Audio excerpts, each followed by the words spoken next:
Hello, and welcome to the third episode of the Epic Changemakers interview series. Today, I'm sitting here with Dave Sherman. I met Dave at this seminar series in Seattle called Generating Transformative Change. And Dave turned out to be a very interesting person. He's been through a lot. He's been in the business world for 30 years, working with Walmart on sustainability issues, and I don't know where to start even. And he has this big passion for creating a better world and more sustainable world. So I'm really happy to be here, have you here with me today. Anything you want to add to that, Dave? You Well, feel it's thank you, lacking? Heine. Thank you.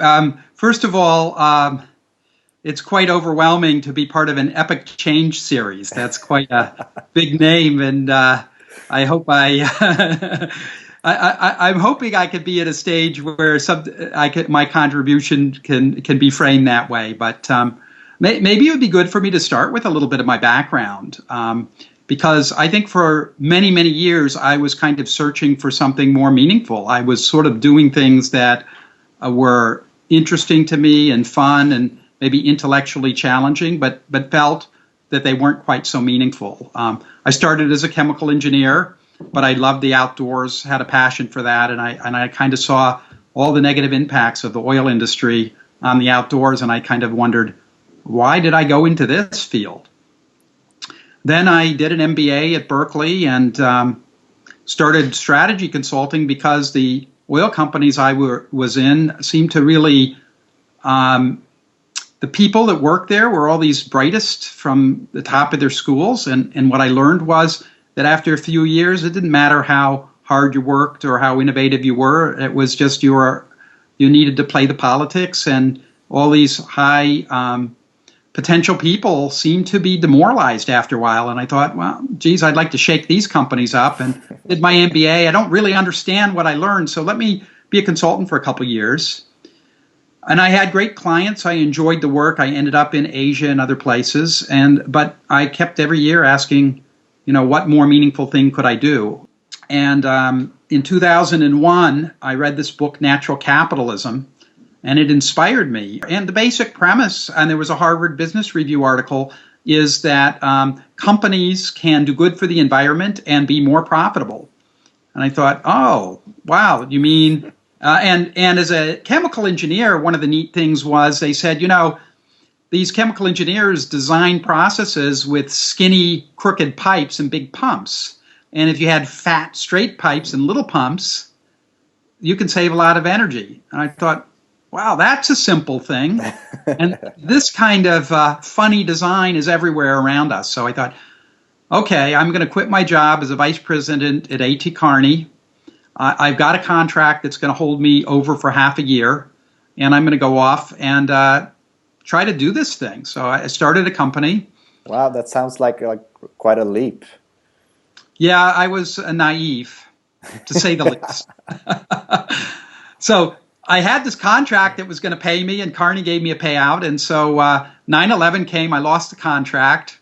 And then I discovered that there were people in big companies that cared about these issues, but they had no budgets and no political power. So we finally formed a company called Sustainable Value Partners, and we were serving companies like Intel and some others, but at the wrong level in ways that weren't impactful enough. So the two of us in Conservation International put a proposal together, and we started working for Lee Scott, the CEO of Walmart, and started them on their sustainability journey. Mm-hmm. Yeah, cool. So you said you've been looking for meaning. What has been most meaningful to you so far? It's really been quite interesting because I always was passionate about the environment. And so doing this work in sustainability was meaningful because it was like, okay, I care about the environment and this seems to be helping. But the more I engaged in it, I started to see it's not just about the environment. It's really about people, and it's about many more things. And so over time, my work has encompassed more and more of my interests. In other words, I think what I've done is being able to bring more of myself and what I cared about into my work. And so now, ultimately, the environment only gets better if people see it as important, and people see it as important if they're in touch with what's most important to them. So my work now, what's most important about it is helping people unlock their creative, get in touch with their deepest aspirations, unlock their deepest source of creativity, and bring their whole selves into not only their work, but their personal lives and everything else, but basically be fully integrated and show up to whatever it is that they're passionate about. So it's gone from like, okay, I gotta save the environment, help making this sustainable, and then it's, ooh, if I help these people and get them to show up fully as themselves and with their passion, they take care of it. Yeah, and it's not like I figured this out. It was kind of like I was put in situations, and like with Walmart, 10 years after we started Walmart, I looked back on the work that I'd been doing in sustainability, and I realized that I'd had this fantastic opportunity to work with the largest company in the world that had 60,000 suppliers.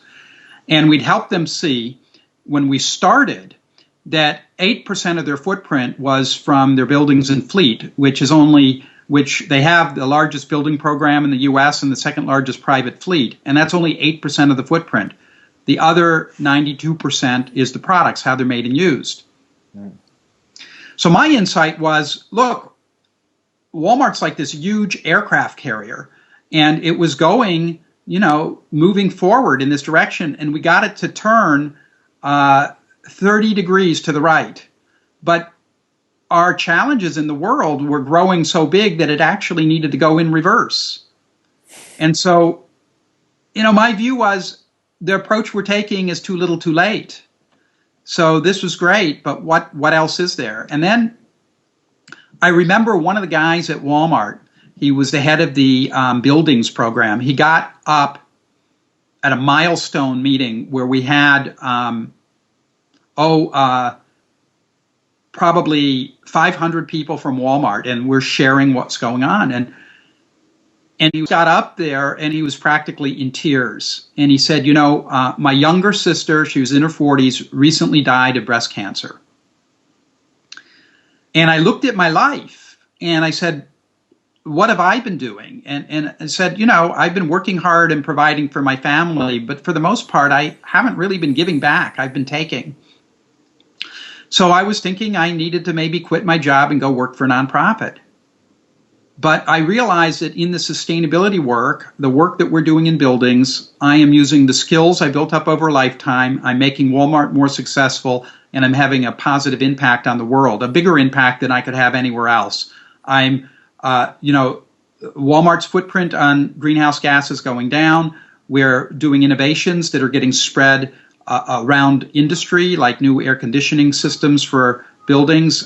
We're even showing Costco what we're doing, and they're copying it. So so he was on fire, and there were a lot of people in Walmart individually on fire. And my question was, well, if sustainability were not a thing that's bolted on, but it was part of core strategy, it was the way you ran business, and if people that were turned on, such as this example and many others, if that was kind of what your executive team was like and others, what couldn't we accomplish? So how do we go directly for that? How do we create organizations where people show up with all of themselves and they're passionate about what they're doing, that it's good for the business and it's good for the world they want for their kids and grandchildren? So that's the journey I'm on now. That's kind of where it's focused. Wow. All right. So the question I ask everyone that shows up on this interview are, if you had to choose one thing, and I know that's not really easy, but if you had to choose one thing or mindset or tool or way of being in the world that got you to help you the most in creating change in the world, what would you say that would be? Well, for a long time, I used to tell a friend of mine that I'm working with, I say to him a lot, you and I are a lot alike. And the way that we've been in the world is, just kind of brute force. I think of it that I went out there pushing boulders uphill. And, that gets you so far, but only so far. And so the one thing, I'm not going to say I have it mastered, but it's what I'm working on now. And that is to stop pushing boulders uphill and to basically kind of get in accord with the universe in a bigger way. So how can you be in a place where you recognize what it's time for now, and you're providing that? And that requires deep presence, so being really aware of what's needed. It requires a deeper level of connection, both with yourself and your deepest aspirations and with others. And so the work that we're doing now, and I'll say something about it, we call it the Flourishing Enterprise, but the idea is that there's a lot of management tools, and I think of a tool as a thing that you use like a mechanic uses to work on something else like an engine. And so in business, we talk about management tools. We're going to fix this process. But we've got management practices, and practices are things that work on yourself, so you make change from the inside out. And so for me, the big insight is that for me to be effective in the world, it's an inside out job. And so it's working on myself and then helping executives and others work on themselves such that they interact and work together in new ways. And I think of it a bit like a championship basketball team or soccer team that, you don't get on a championship soccer team by being on your Apple iPhone and multitasking and then running on the field and playing. You practice both individually, maybe running and lifting weights, and then as a team, and you have a single point of purpose and focus when you're on the field, and you're in a flow state. And we just don't do that in business, but the inside-out practices have to help you show up that way. So is there the inside-out practices for you personally? What has been most valuable there?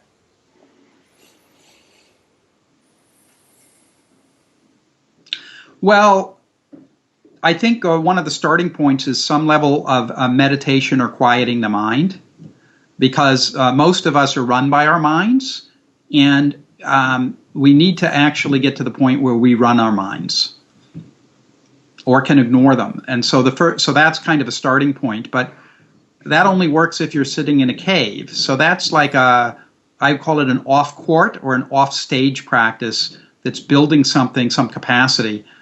Ultimately, you need the capacity when you're with others to show up and to manage your thoughts in your mind there such that you can be fully present and engaged.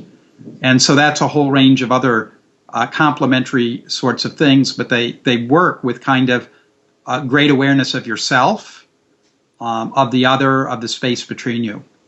Mm. Yeah, so now, I mean, the way my life is set up, I have one major purpose, and that is to engage with people sort of everywhere, but primarily in business, and help them unlock their full potential, their deepest aspirations and their deepest capabilities. And in order to do that, I have to do the same. And so I have a bunch of different things. I call them practice fields. And so some are practice fields and some are working fields. So I'm involved in many different projects and many different sorts of things. They're my working fields, and my practice fields are places where I can push the envelope and stretch myself. And some of those might be doing things like individual practice, like a meditation, but others are group level things that I'm engaged in, and other development sorts of things where I can build some skills that I can then bring in to my work. Mm. So one of the principles we're working with is that business today uses a lot of management tools to fix things at what we call the tangible level. So that's organization and process and things we can touch and feel. But the way that value is created in the Global 500 and other places today is mostly intangible assets, which is innovation, creativity, brand value, and all of that. So it used to be that companies were all plant and equipment, tangible, hard things. But now they're not, they're intangibles. Well, it turns out that the way you create intangible assets are through intangible practices, not through tangible tools. So it's all about engaging people. So it's about people's emotions and mindset. It's about the mission and vision of a company. It's about the culture of a company. So how do you affect those? That's all an inside out job. And then at the deepest level is what we call the inspirational level. And that's where does deep creativity and innovation come from? And ultimately, that's where all value is created for companies, is from innovation and creativity, doing something new and putting it out in the world in a way that serves others and that you can also make money from. And so to us, business has, the best entrepreneurs have known this all along, but our big businesses have kind of forgotten how they got started. And they have been managing and trying to optimize this tangible level instead of the intangible and the inspirational level. So at these other levels, that's really all about the dynamics of people working together and the dynamics of you working with yourself. So how, like Einstein said, that the intuitive mind is the master and the analytical mind is the servant. But in our society, we have the two reversed. So Einstein, who arguably was one of the most creative people ever, knew where his creativity came from. And that's what we're trying to bring into business. And that can be done individually or in groups. This is all great. You know a lot about this stuff, and it's and what I'm curious about, if you someone came up to ask you what is, like, how can I start to tap more into this intuitive level of tapping more into my passion, tapping more into my awareness of myself and my thoughts, and where where would you suggest they would start? I would start by looking inside. It's my strong belief that each of us comes to the world with unique gifts. And often the way we're raised is we're told, oh, to be successful in the world, you have to do this, study to be a doctor, or go do that, or whatever. And we're often out of touch with our deepest passions and talents and skills. And I think that if you can get more and more in touch with what you're uniquely best able to do and what gives you the most joy, that you'll find that you can find your own path. I think ultimately people are going to be successful and enjoy their life and contribute more if they tune in to what they're uniquely able to do and what gives them life and gives them energy. And for me, it's taken a long time to get there, but that's kind of my North Star now. What's the stuff that I'm passionate about, and how can I fill my life with more of that? And the stuff that seems difficult or hard or just not me, let others do it. You know, work with them, but find others that are talented at these other things, and me bring my unique, leverage my unique gifts and skills. All right. So I know a lot of people that would say, well, where do I start doing that? Like, where do I start finding my unique gifts and talents and my passion? So I, Michael Ray was a professor at Stanford, and he had Fast Company magazine called him the most creative man in Silicon Valley. He started a course called Personal Creativity in Business, and he has a book, you can get it on Amazon, called The Highest Goal, and it's about the exercises that people went through to try to get in touch with their major purpose in life. And Skoll, who was the number 2 person at eBay and founded the Skoll Foundation for Social Entrepreneurs, would attribute a lot of his success to that course, to him getting in touch with what really drove him. And so I think there's many other places that you can start to get in touch with that. But for people interested in social entrepreneurship or business, Michael Ray's book is a good place to start. all right. Cool. Great. I'm just, you said you're working on the Flourishing Enterprise, and I know you have one more uh, project, at least one more project, one more big project going on called the Energy Collaborative. Yeah. Do you want to share a few words about that? Yeah, so the Energy Collaborative, you can actually, we have a website that's gone live called The Energy Collaborative, and it's at theenergycollaborative.com. And basically, we've come to the conclusion that there is a powerful value proposition for utilities to take the lead to help shift their business models and the regulatory structure from a model and structure that is more than a century old to one that actually enables clean energy. So there's a unique point in history where the utility can lead, but they have to work with the regulatory bodies and all of the others. So we put together a value proposition and a collaborative to kind of really help change that system. And so our clients that we're looking for right now are utilities that want to lead and all of the other players. And so we're in deep discussions in California. It looks like Massachusetts is an area that's promising. We've got about 4 areas in the U.S. that look very promising, and we know of some outside of the U.S. So it's a really exciting value proposition, and we've got some very unique approaches that are well tested and used some in the utility industry, and we've got some of the leading experts. So it's something I'm very excited about, and I see it as leading the way for other industries to really march into the future in ways that they operate such that they're aligned with nature and humanity, and such that everybody prospers. If anybody wants to contact you in any way, how would they go about doing that? For the broader range of things, the easiest way would be my primary email, which is dave@dsherman.net. So that's dave@dsherman.net. All right. Great. Thank you so much for having this conversation with me, and I think we got some really valuable stuff out of it. Okay, well, you're quite welcome, Heina. It's my pleasure. Yeah.